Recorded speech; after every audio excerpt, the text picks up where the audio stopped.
पहले हम बात करते हैं इस प्रश्न का। ये प्रश्न शायद 8 जून की सेकंड शिफ्ट का शायद ये प्रश्न है, या फर्स्ट शिफ्ट का, ये मुझे कंफर्म नहीं है। यहाँ पे आप देखोगे, इसमें लिखा है कि मंदिर जाने के बाद मन को शांति मिली, दिए गए वाक्य का काल पहचानिए। तो इसका जो आंसर माना है, उसने इसका आंसर शायद सामान्य भविष्यकाल इसका आंसर की में इसका आंसर आया है। लेकिन मैं इसका सही आंसर बता दूं, इसका अगर सही आंसर देखा जाए तो इसका सही आंसर होता है पूर्ण वर्तमान काल, जो कि इसमें ऑप्शन नहीं है। यानी इसका सही आंसर पूर्ण वर्तमान काल होता है, जो कि उसमें ऑप्शन नहीं दिया गया है।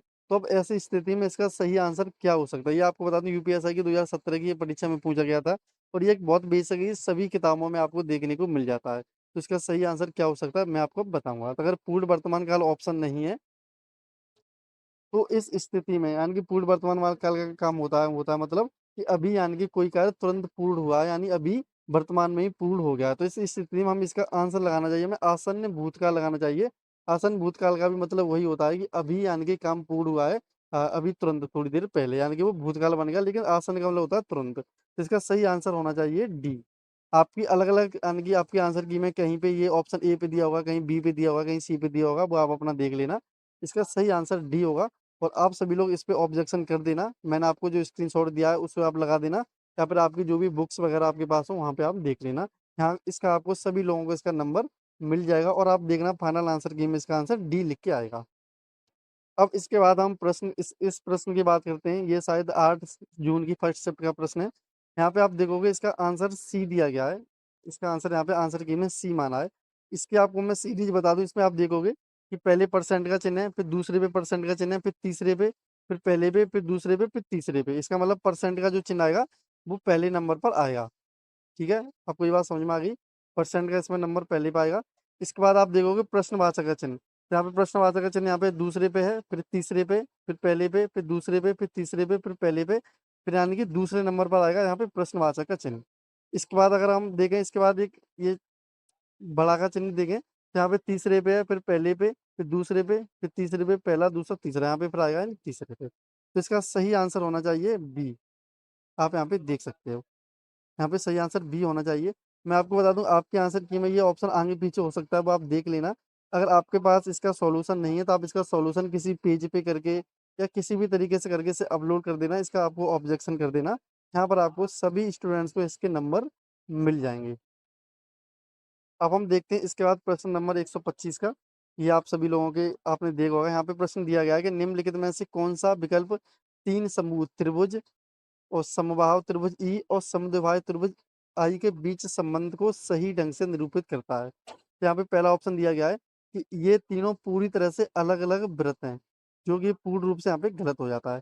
दूसरा ऑप्शन दिया गया है टी ई के अंदर है, टी यानी कि त्रिभुज, और ई समद्विबाहु त्रिभुज जिसकी दो भुजाएं समान होती हैं। और ई आई के अंदर है, ई यानी कि समद्विबाहु त्रिभुज, और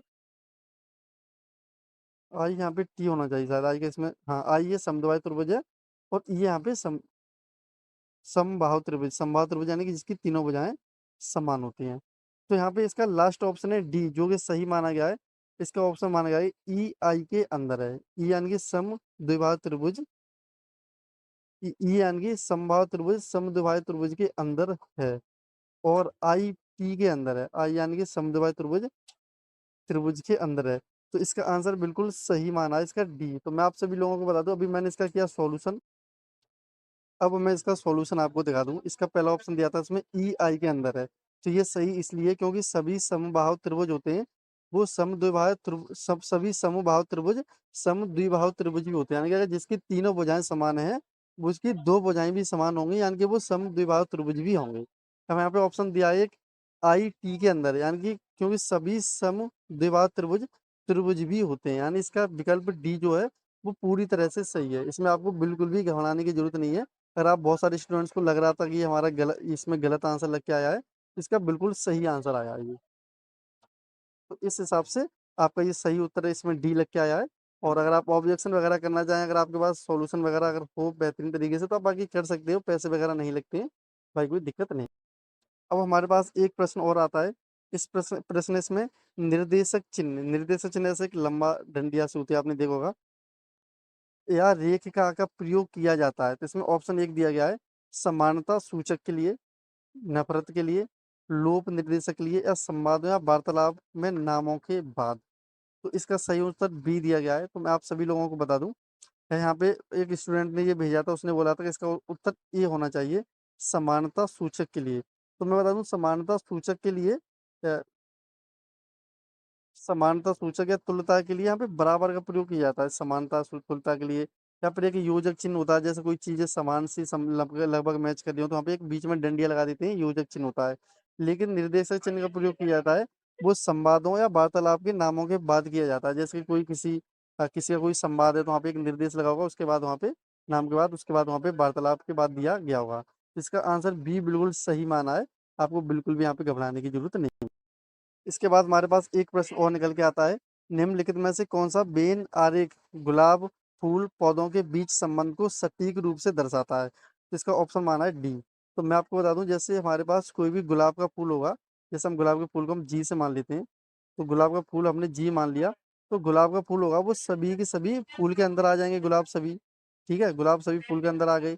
और पौधे यानी कि जो भी फूल के पेड़ होते हैं, यानी फूलों के जो पेड़ वगैरह होते हैं, पौधे, ये सभी पौधों के अंदर आते हैं, यानी कि ये पौधे ही आते हैं। ये कैटेगरी इनकी पौधों की होती है। ये बड़े बड़े वृक्ष की या झाड़ियों की, आपने पढ़ा होगा झाड़ियों में कौन से पौधे आते हैं, कौन से मतलब पेड़ आते हैं, पेड़ वगैरह इन कैटेगरी